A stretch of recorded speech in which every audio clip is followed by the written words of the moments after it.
Once upon a time, in a small village called Imode, there lived a young boy named Tayo.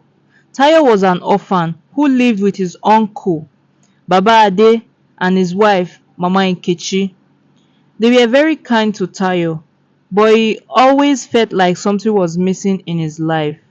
Tayo loved to listen to the village elder's story about the great kingdom of Ijebu. He was fascinated by the stories of the brave princes and the wise kings. Tayo often wondered if he had any connection to the royal family. He felt a strange sense of belonging whenever he heard the stories. One day, while Tayo was helping his uncle on the farm, a stranger arrived in the village. The stranger was an old man with a long white beard and a staff in his hand.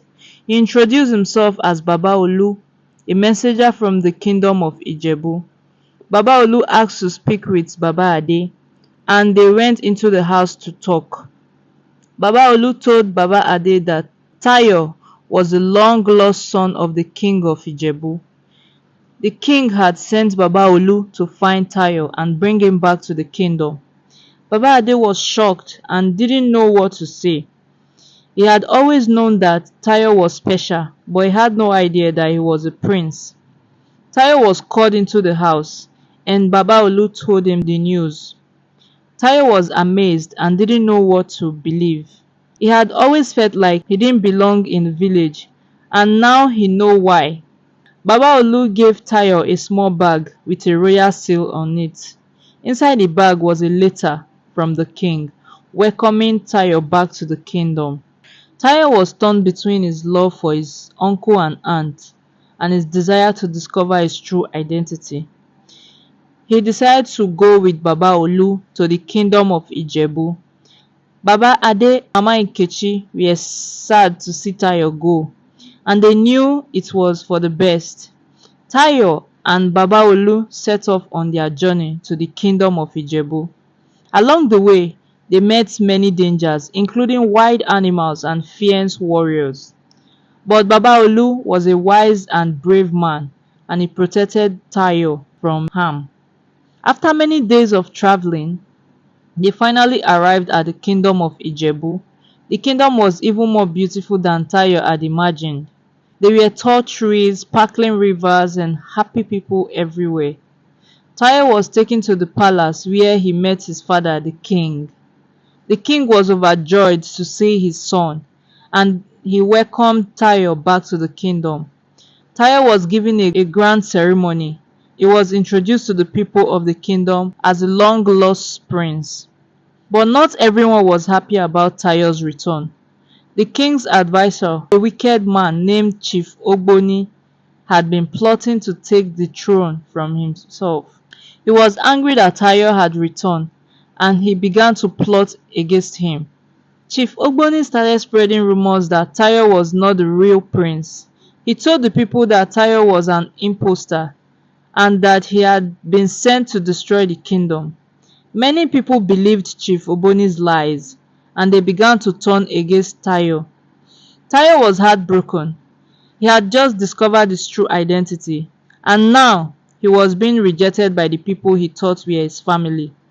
He didn't know what to do, but he knew he had to prove that he was the real prince.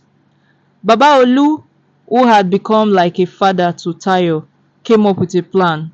He told Tayo to go to the ancient temple on the outskirts of the kingdom, where the wise men of old had left a secret that only the true prince could unlock.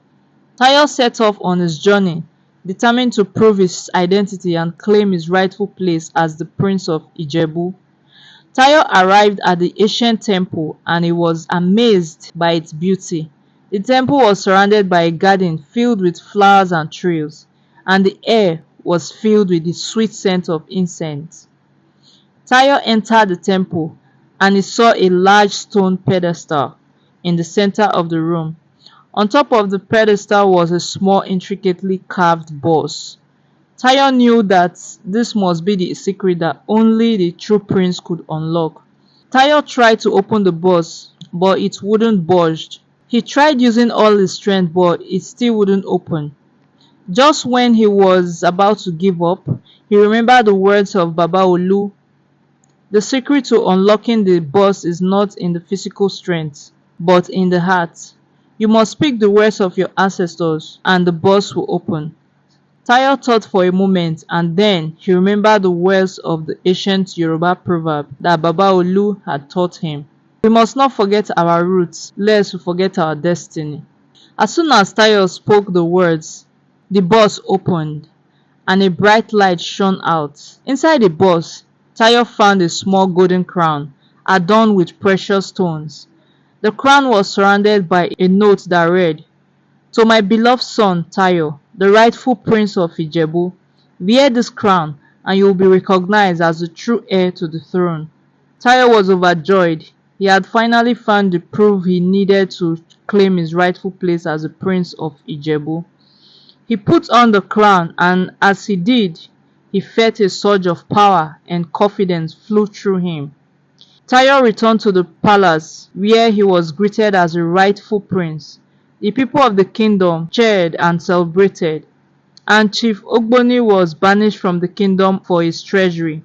Tayo's father, the king, was overjoyed to see his son wearing the golden crown. He knew that Tayo was the true prince, and he welcomed him back to the kingdom with open arms.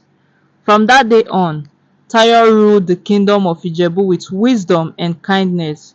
He never forgot his humble beginnings, and he always remembered the wise words of Baba Olu. We must not forget our roots, lest we forget our destiny. Hope you enjoyed this interesting story. Drop a comment if you did enjoy it.